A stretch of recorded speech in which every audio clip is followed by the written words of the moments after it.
শুভ জন্মাষ্টমীর আন্তরিক প্রীতি ও শুভেচ্ছা ও অভিনন্দন জানাই।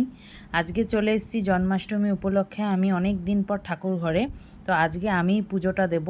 তোমরা সবাই জানো, আগের বছরও তোমরা চ্যানেলে দেখেছো যে আমাদের বাড়িতে কিন্তু ধুমধাম করে বড় করে জন্মাষ্টমী পুজো হয়। গোপাল আছে, রাধাকৃষ্ণ আছে, নতুন রাধাকৃষ্ণ মূর্তি আমাদের আনা হয়, গোপাল সেবা দেওয়া হয় এবং আমাদের নিজস্ব সিংহাসনেও কিন্তু গোপাল আছে। এই যে মন্দিরেও দেখো, একবার দেখিয়ে দিই।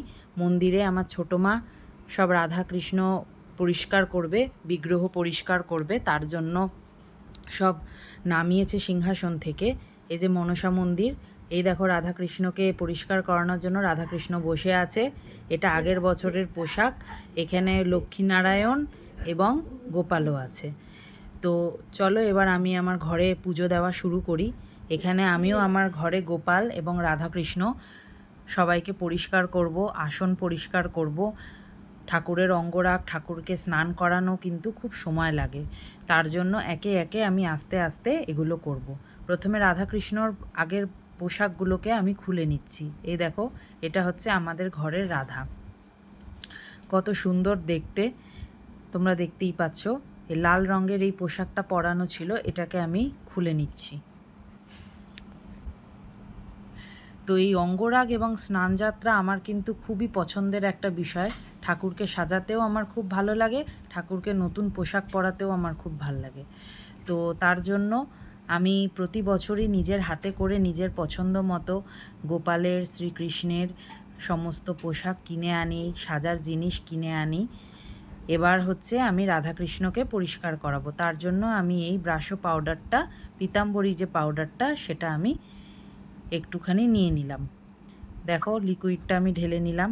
এবার আমি পেপার দিয়ে আস্তে আস্তে করে রাধাকৃষ্ণকে পরিষ্কার করে নিয়েছি, পরিষ্কার করে বসিয়েছি। প্রথমে দুধ দিয়ে আমি স্নান করাচ্ছি রাধাকৃষ্ণকে, তোমরা দেখতেই পাচ্ছ। যে প্রতিটা স্নানের পরই কিন্তু প্লেন জল দিয়ে, মানে পরিষ্কার নর্মাল জল দিয়ে কিন্তু ঠাকুরকে স্নান করাতে হয়। তারপর গঙ্গা জলের মধ্যে একটু অগুরু মিশিয়ে আমি আবার স্নান করাবো। এই দেখো, ঠিক এইভাবে আমি স্নান করিয়ে নিলাম রাধাকৃষ্ণকে। তারপর আবার সামান্য জল দিয়ে আমি কিন্তু ঠাকুরকে পরিষ্কারভাবে স্নান করিয়ে নিলাম। রাধাকৃষ্ণের স্নান কিন্তু এইভাবেই কমপ্লিট হলো। এরপর রাধাকৃষ্ণকে ভালো করে আমি মুছিয়ে তাদের জন্য যে নতুন পোশাকটা কিনে এনেছি সেটা আমি পরিয়ে দেব। এই দেখো, রাধাকৃষ্ণকে মোছানো হচ্ছে।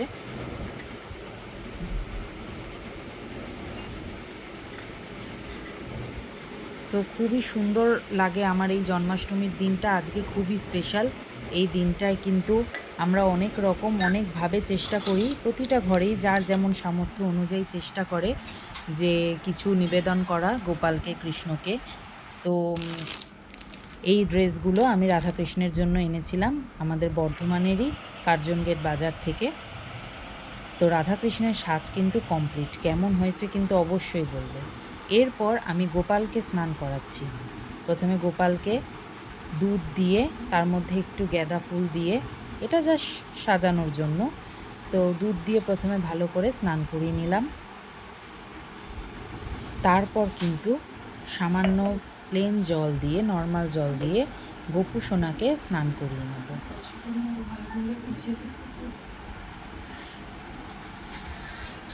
এই দৃশ্যটা কিন্তু আমার কাছে খুবই স্পেশাল। আমার গোপালকে স্নান করাতে বরাবরই খুব ভালো লাগে। ওর জন্য আমি প্রতিবারই স্নান করানোর জন্য কিছু স্পেশাল জিনিস আনি। এই দেখো, সামান্য জল দিয়ে স্নান করিয়ে নিয়েছি। এরপর ওকে দই দিলাম। আমি কিন্তু এখানে টক দইয়েরই ব্যবহার করেছি, মিষ্টি দই আমি নিইনি। তো দইটা দিয়ে আমি ভালো করে গোপালকে মিশিয়ে নিলাম, গোপালের গায়ে ভালো করে লাগিয়ে নিচ্ছি।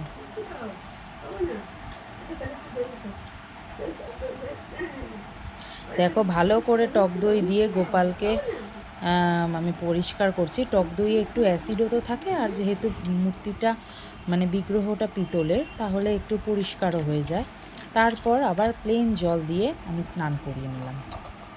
সর্বশেষে আমি গঙ্গা জলের সাথে অগুরু মিশিয়ে নিয়েছি, সেইটা আমি ভালো করে দিয়ে স্নান করিয়ে নিচ্ছি।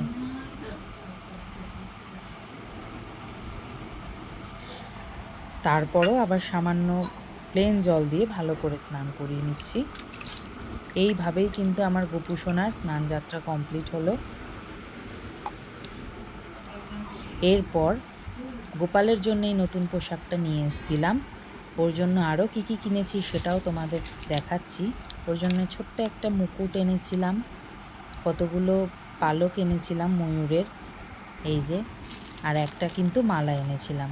যেহেতু আমাদের গোপু সোনা ছোট্ট, তার জন্য সব ছোট ছোট জিনিসই এনেছিলাম।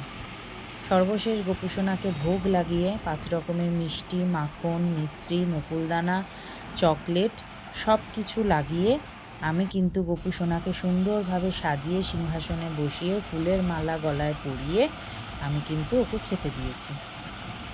এই দেখো, আজকে আমাদের জন্মাষ্টমীতে ঘরের গোপালের জন্য ঠিক এইভাবেই আমি পুজোটা দিয়েছি, এইভাবেই ভোগ প্রসাদ সাজিয়েছি।